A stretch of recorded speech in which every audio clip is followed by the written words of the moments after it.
Welcome viewers. तो आज हमारे साथ हैं इंडिया के बहुत ही बड़े vastu consultant doctor Krishna Gopal Verma.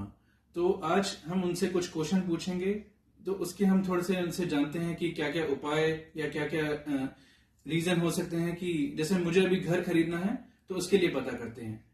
Welcome sir. Thank you. नमस्कार। नमस्कार सर।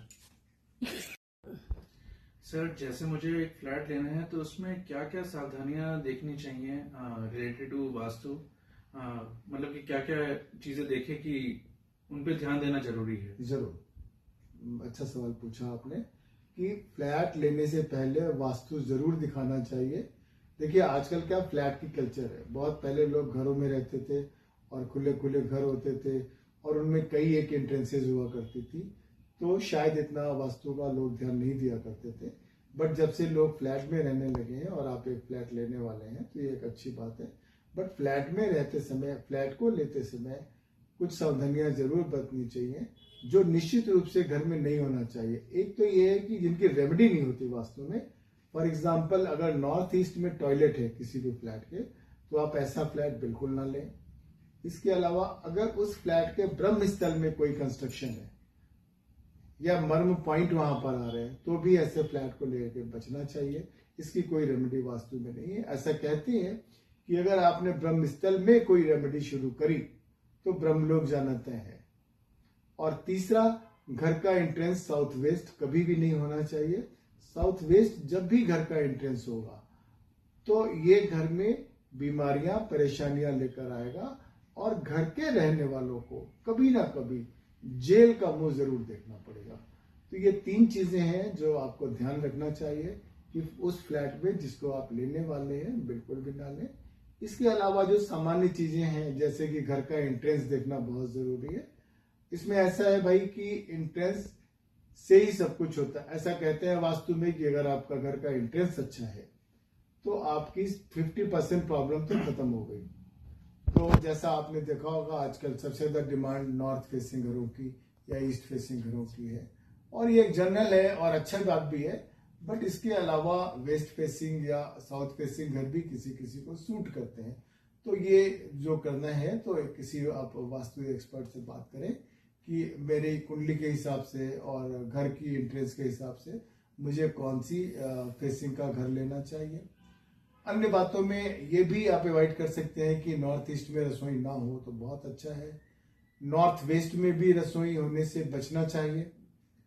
फ्लैट के साउथ वेस्ट में ग्रीनरी ना रखें, बालकनी ना हो तो बेटर है, क्योंकि बालकनी होगी तो आप ग्रीनरी रखेंगे, गमले लगाएंगे।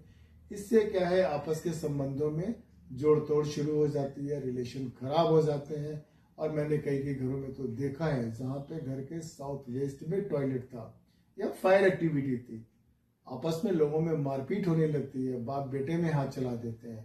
तो इनसे भी हमें बचना चाहिए।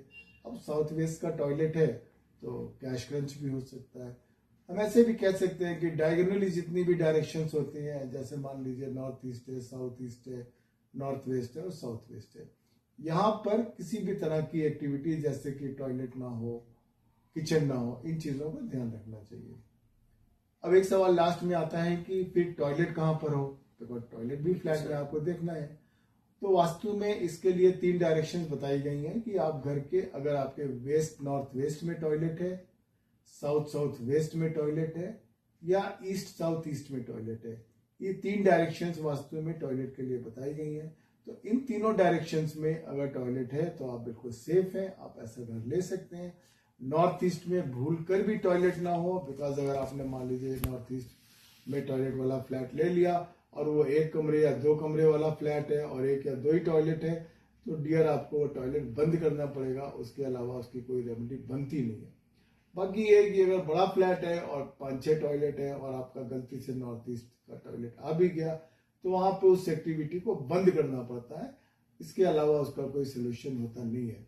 बाकी जो चीजें हैं इसको आप जब आप फ्लैट ले तो कुशल वास्तुशास्त्री को दिखला ले, उसकी मैपिंग करवा ले, बार चार्ट जरूर बनवाएं। बार चार्ट के बिना अगर आप किसी घर की मैपिंग करवा रहे हैं तो ये आपके किसी काम की नहीं होगी, बिकॉज हमें ये देखना जरूरी है कि कौन से एरिया कट है और कौन से एरिया एक्सटेंडेड है। फॉर एग्जाम्पल, अगर किसी के घर का नॉर्थ ईस्ट कट है जो कि हमें नॉर्मली नेकेड आई से नहीं दिखाई पड़ता, तो आदमी कोई डिसीजन नहीं ले पाएगा और प्रोक्रास्टिनेशन में पड़ा रहेगा। तमाम प्लान बनाएगा, बोलेगा समझ में नहीं आ रहा, समझ में नहीं आ रहा, समझ में नहीं आ रहा, कोई भी एक्टिविटी वो आदमी नहीं कर पाएगा। मान लीजिए ईस्ट साउथ ईस्ट है किसी के घर का, अभी हम नेकेड साइज देख नहीं पाते, हमें उसके लिए बार चार्ट की जरूरत होती है। ईस्ट साउथ ईस्ट किसी के घर का मान लीजिए कट गया, तो आदमी बिना सोचे समझे इंपल्सिव डिसीजन लेने लगते हैं, परेशान होने लगते हैं। मैंने कई कई घरों में डिप्रेशन एंजाइटी की भी समस्या देखा। अब अगर यही ईस्ट साउथ ईस्ट मान लीजिए एक्सटेंड हो जाए, तो बंदा क्या करेगा, कोई डिसीजन ही नहीं लेगा। 3-3, 6-6 महीने बैठा रहेगा, सोचता रहेगा, बोलेगा मैं सर्फिंग कर रहा हूँ, मैं मोबाइल देखना है मुझे, मैं देख रहा हूँ, गूगल में देख रहा हूँ, and he will not reach to any decision. मतलब व्यर्थ में टाइम वेस्ट करता है। ऐसे ही ईस्ट नॉर्थ ईस्ट एक डायरेक्शन है जो मनोरंजन की दिशा है। अब आपको ऐसे तो नहीं दिखेगा, जैसे मैंने बोला, वहां भी बार चार्ट की जरूरत पड़ेगी। ईस्ट नॉर्थ ईस्ट अगर किसी के घर का कट गया, तो आदमी बोलेगा भाई मजा नहीं आ रहा है, किसी भी चीज में मजा ही नहीं आ रहा, मुझे क्या करूं। घर के लोग सुस्त बैठे होंगे, घर में हस्बैंड वाइफ होंगे तो मोबाइल में लगे होंगे, बच्चा होगा वो भी मोबाइल में लगा होगा, और जरूरत से ज्यादा एक्सटेंड हो गया तो कहेगा मजा नहीं आ रहा, क्या करूं। इस तरह से ऐसी छोटी छोटी चीजें हमको एक कंप्लीट वास्तु करा के फ्लैट को देखना चाहिए। और जैसा मैंने आपसे शुरुआत में बताया कि नॉर्थ ईस्ट में टॉयलेट बिल्कुल नहीं होना चाहिए, घर के ब्रह्म स्थल में कोई भी एक्टिविटी नहीं होना चाहिए, कोई कंस्ट्रक्शन नहीं होना चाहिए, और जहां तक हो सके साउथ फेसिंग घर को हमें नहीं लेना चाहिए एंट्रेंस वाला।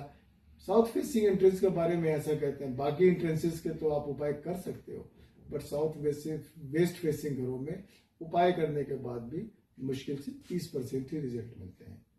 तो छोटी छोटी चीजों का ध्यान रखें, एक अच्छा सा फ्लैट खरीदें और अपना जीवन सुखी बनाएं। Thank you so much sir. Thank you.